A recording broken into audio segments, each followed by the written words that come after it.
लिखित शब्द बहुत महत्वपूर्ण था। आप जानते हैं, हमारे पास वे सभी पुस्तकें हैं, बाइबल है, विभिन्न सुसमाचार ग्रंथ हैं और ऐसी ही अन्य चीजें हैं जिनसे लोग काफी परिचित हैं।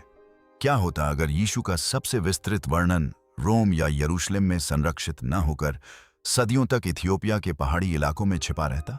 हॉलीवुड द्वारा ईसा मसीह को पर्दे पर चित्रित करने के प्रयास से बहुत पहले इथियोपियाई बाइबल की प्राचीन पांडुलिपियों में उनका आश्चर्यजनक और गहन मानवीय वर्णन मिलता था। और जब मेल गिब्सन जैसे फिल्म निर्माताओं ने the passion of the Christ में यीशु के कष्टों को जीवंत किया, तो दर्शक इसके यथार्थवादी चित्रण से दंग रह गए। लेकिन क्या होगा यदि वह शक्तिशाली चित्रण भी केवल सतही जानकारी ही हो? पृथ्वी पर सबसे पुराने ईसाई समुदायों में से एक द्वारा संरक्षित इथियोपियाई परंपरा में ऐसे अंश हैं जो यीशु का एक ऐसा चित्र प्रस्तुत करते हैं जो आधुनिक चित्रणों की तुलना में कहीं अधिक अंतरंग, शारीरिक और भावनात्मक रूप से गहन है। ये ग्रंथ अलगाव, आक्रमण और सदियों की चुप्पी से बच गए और दुनिया की किसी भी अन्य बाइबल से अलग एक अनोखे संग्रह में संरक्षित रहे। इसके बारे में इतने कम लोगों ने क्यों सुना है? और यह प्राचीन धर्म ग्रंथ वास्तव में मसीह के चेहरे, उनकी उपस्थिति और उनकी मानवता के बारे में क्या बताता है? इससे पहले कि हम इन प्राचीन पन्नों में लिखी बातों का खुलासा करें, लाइक और सब्सक्राइब करना न भूलें, क्योंकि कुछ लोग नहीं चाहते कि यह कहानी बाहर आए। और जब आप सुनेंगे कि इथियोपियाई बाइबल में उनका वर्णन किस प्रकार किया गया है, तो हॉलीवुड की सबसे नाटकीय प्रस्तुति भी आपको आगे आने वाली घटना के लिए तैयार नहीं कर पाएगी। भुला दिया गया धर्म ग्रंथ और एक क्रांतिकारी मसीह। इथियोपियाई बाइबल दुनिया के सबसे रहस्यमय और सबसे कम समझे जाने वाले पवित्र ग्रंथों में से एक है। पश्चिमी बाइबल के विपरीत, जिससे अधिकांश ईसाई परिचित हैं, इसमें कहीं अधिक पुस्तकें हैं जो इसे एक ऐसा विस्तार और गहराई प्रदान करती हैं जिसकी कल्पना करना लगभग असंभव है। प्रोटेस्टेंट बाइबल में 66 पुस्तकें हैं और कैथोलिक संस्करण में 73 हैं। हालांकि इथियोपियन ऑर्थोडॉक्स ट्यूडो चर्च लगभग 81 पुस्तकों को संरक्षित करता है। कुछ परंपराओं में तो इनकी संख्या 88 तक बताई जाती है। इनमें पुराने नियम की 46 पुस्तकें और नए नियम की 35 रचनाएं शामिल हैं। यह असाधारण संग्रह प्राचीन विचारों और दृष्टियों को संरक्षित करता है जो पश्चिमी दुनिया से लुप्त हो गए थे। लैटिन या ग्रीक से भी पुरानी भाषा गेसेर में लिखी गई इथियोपियाई बाइबल सदियों के अनुभव को समेटे हुए हैं। एनोक की पुस्तक, जुबिलीज, यशायाह का स्वर्गारोहण, बारू और मकाबियाई ग्रंथ जैसी कई पुस्तकें केवल इसी भाषा में उपलब्ध हैं। इन ग्रंथों को पश्चिमी धर्म ग्रंथों से बाहर रखा गया, जिससे इनकी शिक्षाएं सदियों तक छिपी रहीं। इसका परिणाम यह हुआ कि बाइबल न केवल पुस्तकों की संख्या में अधिक है, बल्कि विषय वस्तु में भी क्रांतिकारी है, जो आस्था और दिव्यता की एक ऐसी दृष्टि प्रस्तुत करती है जो अधिकांश लोगों द्वारा जानी जाने वाली दृष्टि से बिल्कुल भिन्न है। पश्चिमी चित्रणों में यीशु को अक्सर सौम्य और सुलभ दिखाया जाता है। वे मृदुभाषी, विनम्र और दयालु हैं। उनकी छवि सदियों पुरानी यूरोपीय कला और पुनर्जागरण काल की चित्रकला से प्रभावित है, जिनमें उन्हें अक्सर शांत और सौम्य रूप में चित्रित किया गया है। यही वह यीशु है जिसकी कल्पना कई लोगों ने की है और उन्हें सांत्वना और शांत मार्गदर्शन के प्रतीक के रूप में प्रार्थना में पूजा जाता है। लेकिन इथियोपियाई बाइबल में यीशु का बिल्कुल अलग चित्रण मिलता है। यहां यीशु को ब्रह्मांडीय, असीम और शक्तिशाली बताया गया है। उनकी उपस्थिति को प्रचंड प्रकाश और दिव्य अग्नि के रूप में वर्णित किया गया है। उनका अधिकार इतना विशाल है कि स्वर्गदूत भी उनके सामने मौन हो उठते हैं। वे केवल एक कोमल चरवाहे नहीं हैं, वे एक ऐसे तेजस्वी स्वरूप हैं जिनकी उपस्थिति मात्र से ही स्वर्ग कांप उठता है। ये धर्म ग्रंथ मात्र शक्ति का वर्णन नहीं करते, वे पाठकों की कल्पना को चुनौती देते हैं, उन्हें यीशु के बारे में अपने पूर्व ज्ञान पर पुनर्विचार करने के लिए आमंत्रित करते हैं। इथियोपियाई ग्रंथ एक ऐसे व्यक्तित्व का चित्रण करते हैं जो भयावह होने के साथ साथ प्रेरणा का स्रोत भी है, एक ऐसी उपस्थिति जो ऊर्जा और दिव्य महिमा से परिपूर्ण है। यह क्रांतिकारी दृष्टिकोण बताता है कि प्रारंभिक ईसाइयों ने यीशु को उस तरह से समझा होगा जिसे पश्चिमी परंपरा ने केवल आंशिक रूप से संरक्षित किया है। ये ग्रंथ एक सर्वनाशकारी मसीह विज्ञान की ओर संकेत करते हैं, जो एक ब्रह्मांडीय और शक्तिशाली उद्धारकर्ता का वर्णन करता है, उन दृष्टियों के प्रामाणिक नए नियम में प्रकट होने से बहुत पहले। दिव्य शक्ति का ब्रह्मांडीय वर्णन तो केवल आरंभ है। इन पन्नों के नीचे एक ऐसा रहस्य छिपा है जो भविष्यवाणी की समझ को पूरी तरह से बदल सकता है। यह प्राचीन बाइबल नए नियम की एक महत्वपूर्ण भविष्यवाणी को उसके लिखे जाने से सदियों पहले ही स्वतंत्र रूप से प्रमाणित करती है और एक ऐसे मसीह को प्रकट करती है जो इतिहास में दर्ज ज्ञान से कहीं अधिक महान है और जिसका प्रकाश इस भुला दिए गए ग्रंथ के पन्नों से आज भी चमक रहा है। यह भविष्यवाणी धर्मग्रंथों से भी पहले की है।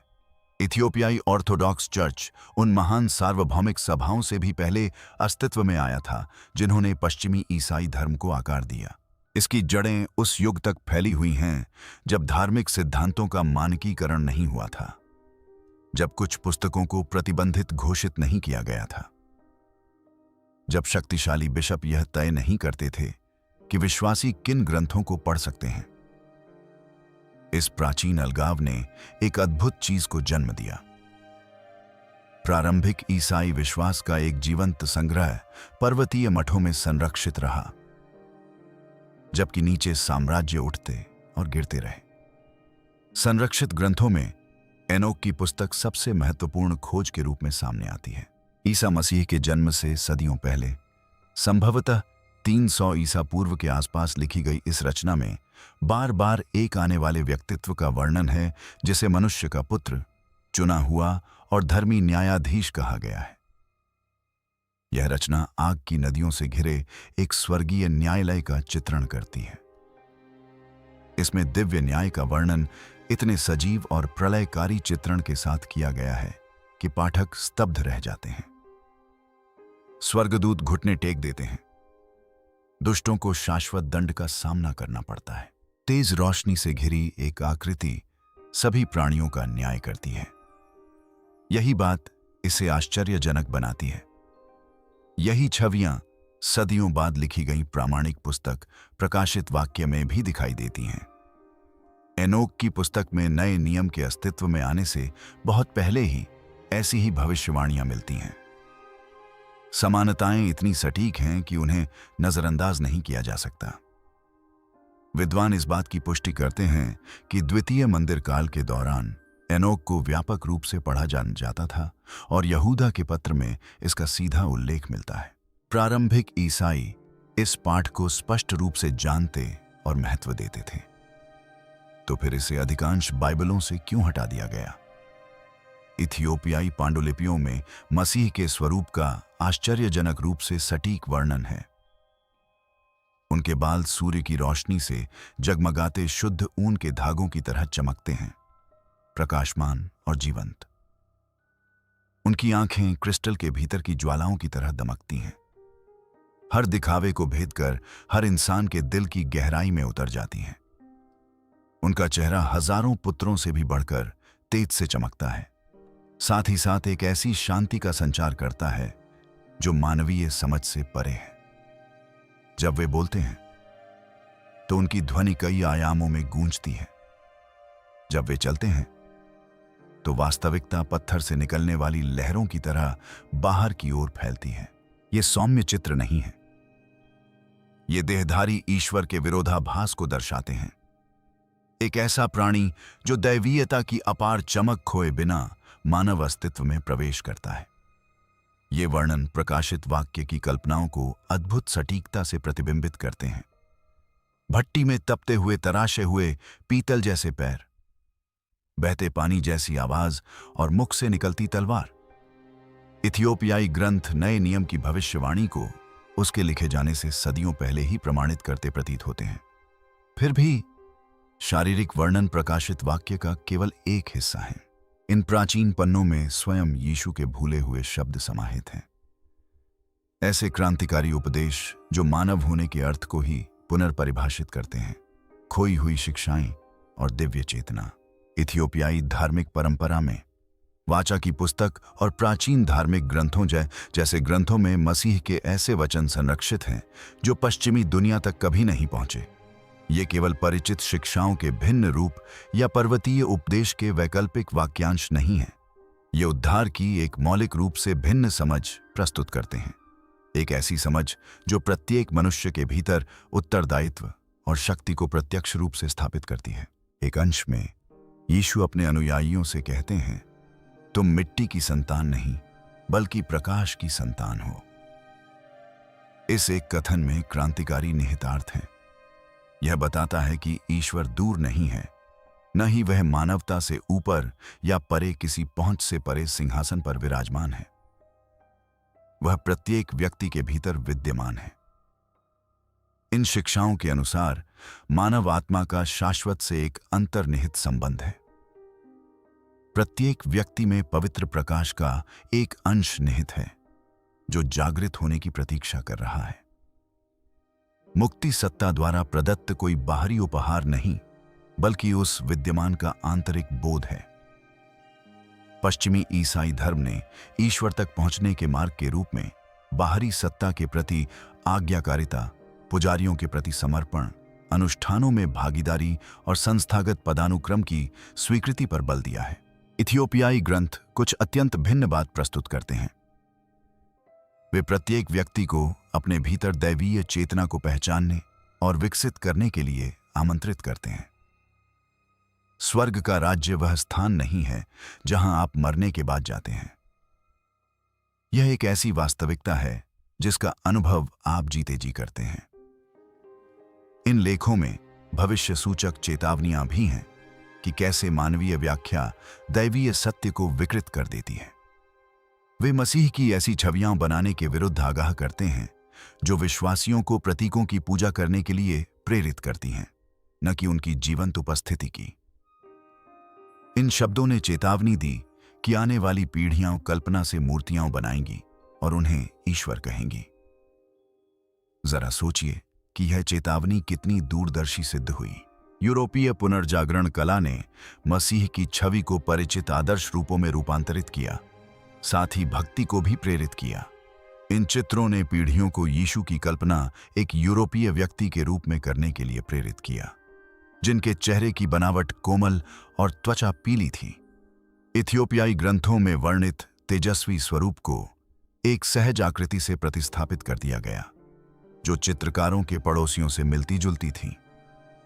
धर्मग्रंथों ने इस प्रवृत्ति को और बल दिया कि मसीह का सच्चा स्वरूप प्रकाश और प्रेम का प्रतीक है, जिसे सांसारिक चित्रण में कैद करना असंभव है। ये शिक्षाएं एक ब्रह्मांडीय सत्य की ओर इशारा करती हैं। ईश्वर एक ऐसी प्रक्रिया से भौतिक अस्तित्व में अवतरित होता है जिसे समझना स्वर्गदूतों के लिए भी कठिन है। मानवीय अनुभव एक विशाल जागरण का हिस्सा बन जाता है, जो हर उस आत्मा के भीतर छिपी प्रतिभा को प्रकट करता है जो कभी जीवित रही है या भविष्य में जीवित रहेगी। एक इथियोपियाई ग्रंथ इस दिव्य अवतरण का अद्भुत सटीकता से वर्णन करता है। यशायाह का स्वर्गारोहण यह प्रकट करता है कि कैसे मसीह ने धीरे धीरे अपनी महिमा को त्याग कर हमारे बीच विचरण किया, और इसका कारण आपके सभी विश्वासों को झकझोर देगा। इथियोपियाई बाइबल ग्रंथों में यशायाह के स्वर्गारोहण में ब्रह्मांडीय अवतरण का वर्णन मिलता है। यशायाह का स्वर्गारोहण संभवतः प्रारंभिक ईसाई धर्म से संरक्षित सबसे अधिक धर्मशास्त्रीय रूप से विस्फोटक दस्तावेज के रूप में अपनी अलग पहचान रखता है। यह महज एक भविष्यवाणी या नैतिक कथा नहीं है। यह एक आध्यात्मिक वृत्तांत है जो पश्चिमी ईसाई धर्म द्वारा किसी भी सिद्धांत को औपचारिक रूप से परिभाषित करने से बहुत पहले, ईश्वरत्व पर परिषदों के मतदान से पहले और धर्मग्रंथों के लिखे जाने से पहले मसीह के वास्तविक स्वरूप की पड़ताल करता है। यह वृत्तांत पैगंबर यशायाह को 7 स्वर्गीय लोकों की यात्रा पर ले जाता है। वे अकल्पनीय सुंदरता की दिव्य संरचनाओं के साक्षी बनते हैं। प्रकाश और ध्वनि से निर्मित वास्तुकला, वह दिव्य महिमा से परिपूर्ण भव्य प्राणियों का अवलोकन करता है। ऐसे देवदूत जो इतने प्रकाशमान हैं कि मनुष्य की आंखें चौंधिया जाएं। और इस ब्रह्मांडीय दर्शन के केंद्र में वह अपने प्रियतम को देखता है, प्रकाश और शक्ति का एक ऐसा स्वरूप जिसका वर्णन करना असंभव है, जो मानव अस्तित्व में अवतरित होने की तैयारी कर रहा है। यह पाठ इस अवतरण का वर्णन इतने सटीक ढंग से करता है कि यह रहस्यमय भौतिकी की तरह प्रतीत होता है। मसीह प्रत्येक स्वर्गीय लोक में विचरण करते हुए अपनी चमक को परत दर परत बिखेरता है। वह अपनी महिमा को उत्तरोत्तर मंद करता जाता है ताकि सृष्टि का प्रत्येक स्तर उसकी उपस्थिति को सहन कर सके। जब वह बेथलहम में एक शिशु मनुष्य के रूप में प्रकट होता है, तब तक निचले लोकों के देवदूत भी उसे पहचान नहीं पाते। केवल परमेश्वर पिता और पवित्र आत्मा ही समझते हैं कि वास्तव में मनुष्यों के बीच कौन विचरण करता है। ब्रह्मांड के रचयिता भूसे में रेंगते हैं और स्वर्ग अपनी सांस रोक लेता है। यह चित्रण यीशु की सरलीकृत छवियों को चकनाचूर कर देता है। यहां एक ऐसा दिव्य प्राणी है जो जानबूझकर अपनी महिमा को छुपाता है, सृष्टि के साथ संवाद करता है और मानव रूप में छिपी दिव्यता की पूर्णता को बनाए रखता है। वह एक ही समय में अनंत और शिशु, सर्वशक्तिमान और संवेदनशील, शाश्वत और नश्वर है। जब उनसे पूछा जाता है कि ऐसा महान प्राणी मनुष्यों के बीच रहने, उनकी सीमाओं और अंततः उनकी हिंसा को सहने के लिए स्वयं को विनम्र क्यों करेगा, तो उत्तर हृदय को झकझोर देता है। शरीर के बंधनों में जकड़े लोगों की बेड़ियों को तोड़ने के लिए, अंधकार में सोए लोगों को जगाने के लिए और भीतर के राज्य को प्रकट करने के लिए। ईश्वरीय मिशन केवल नैतिक शिक्षा देना या आत्माओं को किसी दूर के परलोक के लिए बचाना नहीं है। यह जागृति है। मुक्ति का अर्थ है आंतरिक ज्ञान, प्रत्येक व्यक्ति के भीतर विद्यमान दिव्य उपस्थिति को पहचानना। मसीह मानवता को स्वयं से बचाने के लिए नहीं, बल्कि मानवता को उसके वास्तविक स्वरूप की याद दिलाने के लिए अवतरित हुए। यह धर्मशास्त्र न्याय परिषद से सदियों पहले का है, जहां व्यापक ईसाई जगत ने अभी तक मसीह की दिव्यता के बारे में कोई निश्चित भाषा नहीं लिखी थी, जहां बिशप अभी भी इस बात पर बहस कर रहे थे कि यीशु ईश्वर थे या केवल ईश्वर के समान। वहीं इथियोपियाई परंपरा ने ब्रह्मांडीय अवतार के इस प्रकाशमान दृष्टिकोण को पहले से ही संरक्षित रखा था। यदि इन ग्रंथों में इतने गहन सत्य समाहित हैं, तो पश्चिमी बाइबल से इनका बहिष्कार एक चिंताजनक प्रश्न खड़ा करता है। क्या यह संयोग था या इसके पीछे कोई और ही योजना थी? परिषद का चुनाव और भिक्षु का संरक्षण। बहिष्कार कोई संयोग नहीं था। पश्चिम में प्रारंभिक चर्च परिषदों का उद्देश्य एक मानकीकृत नियम स्थापित करना था, जो बिखरे हुए ईसाई समुदायों को एकजुट कर सके और केंद्रीकृत सत्ता स्थापित कर सके। रोमन साम्राज्य ने ईसाई धर्म को अपना लिया था और साम्राज्यवादी शक्ति के साथ साम्राज्यवादी संगठन भी आया था। विभिन्न मान्यताओं को मानकीकरण की आवश्यकता थी। स्वतंत्र विचारकों को सुधार की आवश्यकता थी। ईश्वर के साथ व्यक्तिगत मुलाकातों पर जोर देने वाले ग्रंथ इस उद्देश्य के लिए एक गंभीर समस्या पैदा करते थे। वे लेख जिनमें यह सुझाव दिया गया था कि प्रत्येक व्यक्ति पुरोहितों की मध्यस्थता के बिना सीधे ईश्वर का अनुभव कर सकता है, उभरते हुए संस्थागत पदानुक्रम के लिए खतरा बन गए। यदि दैवीय चिंगारी पहले से ही प्रत्येक व्यक्ति के भीतर विद्यमान है, तो उसे प्राप्त करने के लिए किसी को पुरोहित की आवश्यकता क्यों होगी? यदि मुक्ति का अर्थ आज्ञा पालन के बजाय जागृति है, तो चर्च के पास क्या शक्ति रह जाएगी? ये केवल धर्मशास्त्रीय प्रश्न नहीं थे। ये अधिकार, नियंत्रण और धन के प्रवाह से संबंधित प्रश्न थे। एनोक की पुस्तक को अस्वीकार कर दिया गया। यशायाह के स्वर्गारोहण को अपोक्रिफल करार दिया गया। आंतरिक दिव्य प्रेरणा और व्यक्तिगत जागृति की बात करने वाले ग्रंथों को धीरे धीरे प्रचलन से हटा दिया गया। उनकी प्रतियां जला दी गईं या छिपा दी गईं। संदेश स्पष्ट था, मुक्ति अधिकृत माध्यमों से ही प्राप्त होगी, और वे माध्यम रोम की ओर जाते थे। लेकिन हजारों मील दूर इथियोपियाई भिक्षुओं ने एक अलग विकल्प चुना। पहाड़ी इलाकों में स्थित मठों में छिपे हुए जहां केवल रस्सी और चट्टान के सहारे ही पहुंचा जा सकता था। इन समर्पित विद्वानों ने मूल ग्रंथों को संरक्षित किया। उन्होंने पीढ़ी दर पीढ़ी प्रत्येक पांडुलिपि की हस्तलिखित प्रतिलिपि बनाई, यह समझते हुए कि इन कृतियों में ऐसे अनमोल विचार समाहित हैं जिन्हें खोना नहीं चाहिए।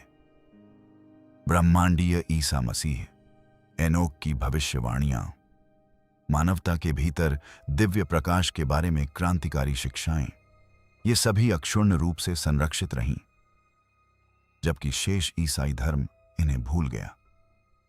इथियोपियाई परंपरा प्राचीन ईसाई विचारों का एक जीवंत भंडार बन गई, जो पश्चिमी धर्मशास्त्रीय राजनीति से अछूती रही।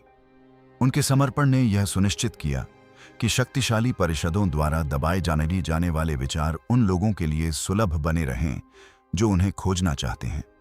आज इथियोपियाई चर्चों में यह संरक्षण कला और धार्मिक अनुष्ठानों में जीवित है। ईसा मसीह ब्रह्मांड के स्वामी आइसिस के रूप में प्रकट होते हैं, जो राजसी और कोमल दोनों हैं। वे एक साथ अग्नि और प्रकाश, शक्ति और मिठास का प्रतीक हैं। यह द्वंद्व एक सहज और घरेलू उद्धारकर्ता की पश्चिमी छवि से बिल्कुल विपरीत है। इथियोपियाई ईसा मसीह सांत्वना देने से पहले श्रद्धा की मांग करते हैं। इन प्राचीन गैस पांडुलिपियों के हालिया डिजिटलीकरण से कुछ अप्रत्याशित बातें सामने आई हैं। ये अंश दैवीय शक्ति और वास्तविकता की मूलभूत संरचना के बीच संबंध दर्शाते हैं। अल्फा, परमाणु और सजीव शब्द। इथियोपियाई संस्थानों के साथ काम कर रहे आधुनिक विद्वानों ने प्राचीन गाइया की पांडुलिपियों को ऐसी तकनीक का उपयोग करके डिजिटाइज करना शुरू कर दिया है जिसकी उनके लेखकों ने कभी कल्पना भी नहीं की होगी। उन्हें जो मिल रहा है वह उम्मीदों से परे है। कुछ अंश प्रामाणिक सुसमाचारों से कई पीढ़ियों पहले के प्रतीत होते हैं। कुछ अन्य पांडुलिपियों में प्रारंभिक सुसमाचार संगीत की धुनें हैं जो मसीह के उस स्वरूप को संरक्षित करती हैं जो लगभग 2 सहस्राब्दियों से ईसाई धर्म के अधिकांश भाग से लुप्त हो गया है। इन पांडुलिपियों में मसीह के चमत्कारों को केवल करुणा के कार्यों या शक्ति प्रदर्शन के रूप में नहीं, बल्कि ब्रह्मांडीय संतुलन की बहाली के रूप में वर्णित किया गया है। तूफान उसकी वाणी का पालन करते हैं क्योंकि हवा स्वयं अपने रचयिता को पहचानती है। नदियां उसके आदेश पर अलग हो जाती हैं क्योंकि जल को याद है कि उसे किसने बनाया है। सृष्टि के तत्व स्वयं अपने रचयिता के अधिकार को पहचानते हैं। प्रकृति दिव्य सामंजस्य के प्रति उसी प्रकार प्रतिक्रिया करती है जैसे कोई वाद्य यंत्र अपने रचयिता के प्रति। भाषा काव्यमय और आश्चर्यजनक रूप से सटीक है। मसीह को सजीव शब्द कहा जाता है, वह स्पंदन जिसके माध्यम से वास्तविकता विद्यमान है। प्रकाश, ध्वनि, पदार्थ और स्वयं जीवन उनके माध्यम से प्रवाहित होते हैं, उनकी उपस्थिति से पल पल पोषित होते हैं। ऊर्जा और प्रकाश को सजीव शक्तियों के रूप में चित्रित किया गया है, अमूर्त अवधारणाओं के रूप में नहीं, बल्कि दैवीय इच्छा की अभिव्यक्ति के रूप में। ये अवधारणाएं आधुनिक भौतिकी और चेतना के अध्ययन से अप्रत्याशित रूप से मेल खाती हैं। स्ट्रिंग सिद्धांत सभी पदार्थों के भीतर कंपनशील तंतुओं की बात करता है। क्वांटम यांत्रिकी प्रेक्षकों द्वारा देखी गई वास्तविकता को आकार देने की बात प्रकट करती है। इथियोपियाई ग्रंथ उन अंतर्दृष्टियों का पूर्वाभास देते प्रतीत होते हैं जिन तक विज्ञान सदियों तक नहीं पहुंच पाएगा। प्राचीन धार्मिक कल्पना में निहित होते हुए भी ये विचार ऊर्जा, कंपन और अंतर संबंध की समकालीन समझ को प्रतिध्वनित करते हैं। इथियोपियाई ग्रंथ हमें ईसा मसीह को न केवल एक ऐतिहासिक व्यक्ति के रूप में देखने के लिए आमंत्रित करते हैं जिन्होंने फिलिस्तीनी सड़कों पर विचरण किया, बल्कि अस्तित्व की मूलधारा अल्फा और परमाणु के रूप में भी देखने के लिए प्रेरित करते हैं जिसके माध्यम से वास्तविकता स्पंदित होती है। वे प्रथम कारण और मौलिक कण, उत्पत्ति और निरंतर पोषण दोनों हैं। परम शिक्षा मोक्ष के बारे में हमारी समझ को पूरी तरह से बदल देती है। यह नियमों का पालन करने या दूर से पूजा करने के बारे में नहीं है।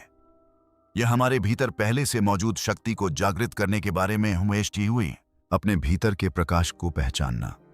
जब यीशु कहते हैं तुम जगत का प्रकाश हो, तो वे लाक्षणिक अर्थ में नहीं कह रहे हैं।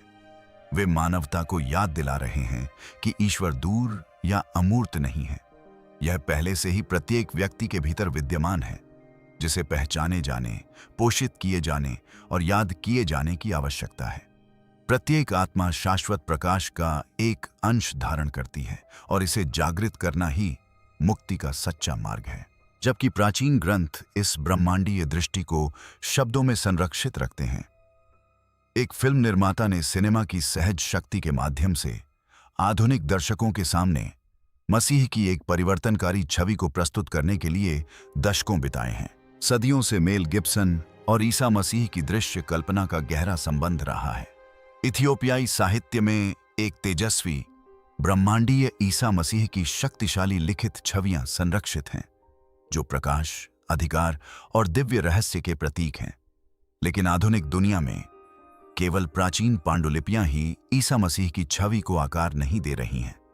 फिल्म हमारे समय के सबसे प्रभावशाली कहानीकारों में से एक बन गई है, और मेल गिब्सन की film the passion of the Christ से ज्यादा वैश्विक कल्पना पर प्रभाव डालने वाली फिल्में बहुत कम हैं।